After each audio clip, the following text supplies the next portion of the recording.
Voici les bases de Seven TV, qui est un jeu d'escarmouche en virtual lunette, qui a une thématique assez originale vu que c'est celle des émissions de télé anglaises des années 60-70. Donc le jeu utilise les digits pour tout ce qui est détermination du hasard. Les mesures se font en pouces. On peut se décider avec son adversaire si on peut prémesurer ou pas. Et c'est un jeu de type Aigo-Yogo. Donc pendant son tour, on va pouvoir activer une partie de ses figurines. Et ça sera ensuite le tour de son adversaire de faire de même.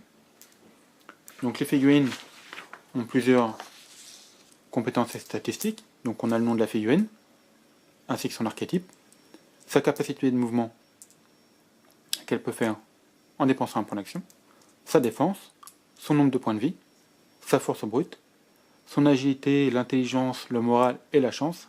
Ça, ce sont des statistiques qui ne servent pas forcément activement dans le jeu, mais peuvent servir pour des tests, notamment si on veut sauter par-dessus une piscine de piranha, on fait un test d'agilité. Si on veut désenclencher un piège, on fait un jet d'intelligence. L'arme, le nom de l'arme utilisée, la valeur pour toucher avec cette arme, la portée de cette arme, la force, les compétences spéciales de cette arme, et là nous avons la valeur totale de la figurine. Ici, donc toutes les compétences spéciales de la figurine, si c'est une star ou pas. Donc il y a 3 types de figurines, les stars, les co-stars et les extras. Et diverses notes au besoin. Donc au début du tour, on jette 2 dés de 6. Celui qui fait le résultat le plus élevé gagne l'initiative et commence à activer. La différence entre les deux représente l'audience faite par l'émission. On fait la différence et ça représente le nombre de tokens qui seront donnés aux joueurs. Les tokens d'audience. Les tokens d'audience sont des bonus à utiliser. On peut par exemple défausser 2 marqueurs pour pouvoir activer une figurine supplémentaire. On peut utiliser un marqueur pour donner un bonus de plus 1 ou un bonus de moins 1 à un jet effectué.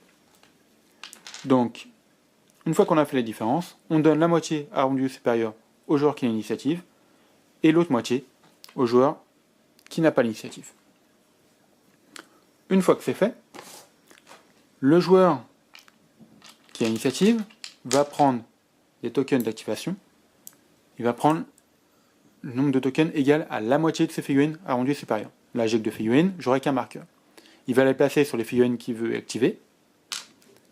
Une fois que tous les marqueurs ont été placés, il peut activer toutes les figurines qui ont un marqueur, il retire le marqueur, il active cette figurine, et la figurine fait ses actions. Une fois que tous les marqueurs ont été utilisés, le joueur adverse fait de même, il place ses marqueurs, il les utilise. Une fois que toutes les figurines ont été activées, c'est la fin de tour. On vérifie les conditions de victoire. On regarde si l'un des deux doit effectuer un jet de morale pour savoir s'il fuit ou pas. Donc c'est si un des deux parties a perdu plus de la moitié de ses figurines.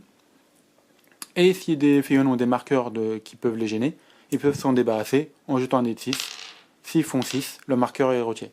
Donc s'il a pris feu, s'il est capturé, ainsi de suite. Qu'est-ce qu'une figurine peut faire avec ses points d'action?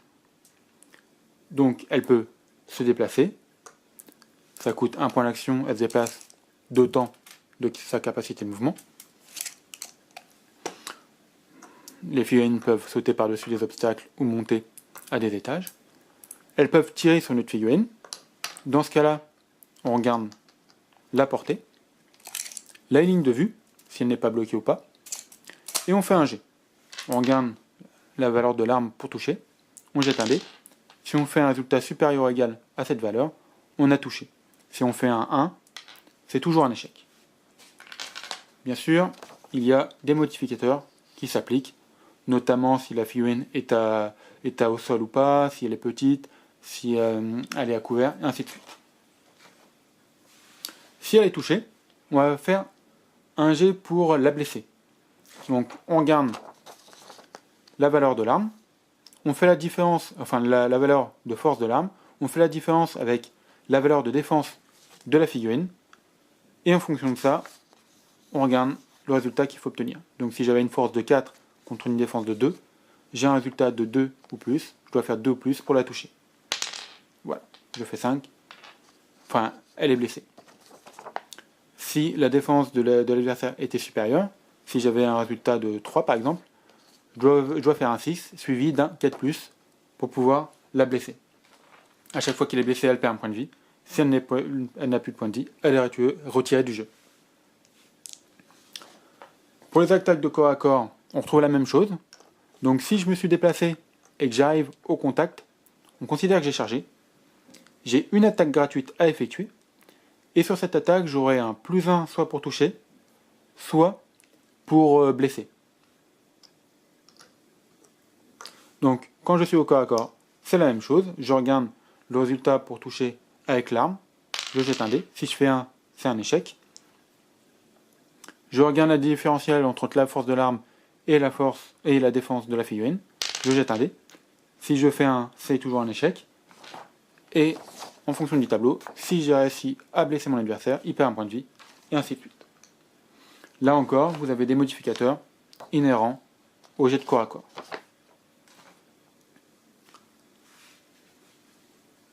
Les figurines ont aussi des capacités spéciales, ça dépend. Les stars en ont souvent, les extras beaucoup moins. Les extras, c'est en fait les figurants. Donc ils sont là vraiment en bouche-trou. Donc la différence entre les stars et les autres, c'est que les stars et les co-stars peuvent faire une action spéciale, une action héroïque. Dans ce cas-là, c'est sur une action pour toucher, pas sur les tests de morale et autres. C'est une action pour toucher, pour blesser ou pour des tests de compétences. Elles peuvent le faire une fois par activation et elles ont un +2 à leur jet. Il y a d'autres actions possibles, donc les actions spéciales, donc qui sont liées à la figurine. Vous avez les actions héroïques que peuvent effectuer les stars et les co-stars. Les extras n'y ont pas le droit. Les extras, c'est vraiment les figurants, donc ils sont là comme bouche-trou. Ils peuvent faire une action héroïque, donc c'est sur les jets pour toucher, pour blesser ou pour les jets de compétences. Ils peuvent le faire une fois par activation et ils auront un bonus de +2 à leur jet. Les jets morales, par exemple, ne peuvent pas bénéficier de l'action héroïque. Vous avez donc les jets aussi de caractéristiques. Donc en fonction de la caractéristique, vous savez ce que vous devez obtenir. Si j'ai une caractéristique de 4, sur mon intelligence par exemple, pour déjouer un piège, je devrais faire un 3 ou plus pour réussir mon jet. Pareil, un 1 est toujours un échec. C'est tout. S'il y a les tests de morale aussi qui sont faits pour à la fin du tour, lorsque vous avez perdu plus de la moitié de vos figurines. Donc on fait un jet pour chaque figurine. Là c'est pareil, c'est un jet lié à la caractéristique. On vérifie. Si on échoue à faire notre jet de morale, la figurine fuit vers son bord de table, d'autant de sa capacité de mouvement. Si elle sort de table, elle est éliminée. D'autres jets sont utilisés, par exemple si la figurine est assommée, on doit faire un jet de morale pour savoir si elle se rétablit. Il y a deux autres possibilités qui sont utilisables, ce sont des capacités spéciales. Vous avez la capture. Si vous êtes au contact au corps à corps, vous pouvez faire soit un jet brut de compétences pour chaque figurine. Vous faites un jet, vous ajoutez la force de chaque figurine, celui qui obtient le plus haut remporte le test. Si c'est la figurine qui essaye de capturer, elle arrive à capturer son adversaire. Dans ce cas-là, la figurine est retirée et est placée au choix de la figurine qui l'a capturée, soit dans la zone de déploiement de la figurine qui l'a capturée, soit à 4 pas, n'importe où sur la table, à 4 pas ou plus, d'une figurine amie à la figurine capturée. Cette figurine a un marqueur capturé. Elle pourra s'en débarrasser à la fin de tour si elle fait un jet et réussit à faire un 6. Sinon, elle ne peut plus rien faire. Elle reste immobile. Je peux aussi capturer une figurine, après avoir aussi à toucher et avoir aussi à blesser. Dans ce cas-là, je ne m'inflige pas d'un point de dégâts à mon adversaire, mais elle est capturée, pareil, je la mets dans ma zone de déploiement, ou à plus de 4 pouces d'une figurine amie. Je peux aussi, si j'ai une arme à feu, les prendre en otage. Je peux prendre autant d'adversaires en otage que ma capacité d'intelligence. Dans ce cas-là, je marque les deux figurines avec un marqueur otage. Ces figurines ne peuvent plus rien faire. Je ne peux pas me débarrasser de ces jetons en fin de tour en faisant un 6. Le seul moment où je perds ce jeton, c'est quand cette figurine est ciblée par un coup d'une arme à feu ou qu'elle rentre en contact avec un autre au corps à corps. Si je suis à 6 pouces de cette figurine, elle perd automatiquement le marqueur. Ou si la figurine ne dépense pas, lors de sa prochaine activation, un point d'action. Dans ce cas-là, elle perd le bénéfice d'otage. Si une figurine devait perdre un jeton otage, la figurine qui les avait en otage a le droit à un jet pour toucher, avec son arme à feu, avec un bonus de +1. Tant que les deux figurines sont en otage, elles ne peuvent plus rien faire, elles ne peuvent faire que suivre la figurine qui les a pris en otage. Donc la base du jeu est assez simple. L'originalité vient surtout de la thématique très forte, très présente dans le jeu. En début de partie, vous allez choisir soit les héros, soit les vilains. En fonction de ça, vous allez avoir des listes possibles avec des stars, des co-stars, des extras qui leur sont attribués. Par exemple, si vous prenez une liste de militaires, vous allez avoir un haut gradé en star, un petit sergent en co-star et des militaires de rang en extra. Pareil, vous avez chez les vilains, les scientifiques fous, ainsi de suite. Donc vous avez une liste qui va être typée, mais vous allez pouvoir customiser votre star. Donc à chaque fois, vous avez la valeur en ratings de cette star, les caractéristiques de base. Les caractéristiques, vous allez pouvoir les augmenter ou les diminuer en fonction de certaines données. Donc là, par exemple, vous pouvez en sélectionner 5 caractéristiques qui vont être augmentées de +1. Vous pouvez aussi diminuer de 1 une des caractéristiques pour augmenter une autre de +1. Les stars ont des effets spéciaux, des capacités spéciales. Ils sont de base, ou alors vous pouvez en acheter des supplémentaires parmi certaines listes de compétences. Et ça augmente forcément votre rating. Vous avez des bases d'attaque, vous pouvez là aussi augmenter, pareil, en augmentant votre rating. Et une compétence spéciale qui lui est propre, donc l'agent flamboyant, il y a que lui qui a cette compétence. Ça permet d'avoir un héros typé et que vous pouvez un peu personnaliser.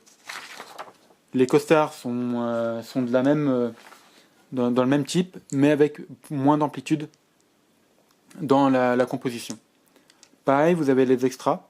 Donc en fonction de la liste choisie, vous avez accès à certains extras ou pas. Et de même, vous avez les compétences de base, les effets spéciaux, mais vous ne pouvez pas les customiser.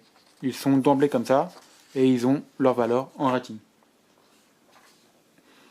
Une fois que vous avez choisi votre liste, vous avez customisé comme vous voulez, vous jouez un scénario qui là aussi a une thématique assez forte. Vous allez retrouver l'ambiance de la télévision. Et vous avez aussi des cartes d'événements spéciaux que vous pouvez utiliser. Donc vous en avez 4 en début de partie, chaque joueur en a 4. Et il peut les utiliser à certains moments ou à n'importe quel moment pour donner des bonus, pour faire apparaître des renforts et ainsi de suite.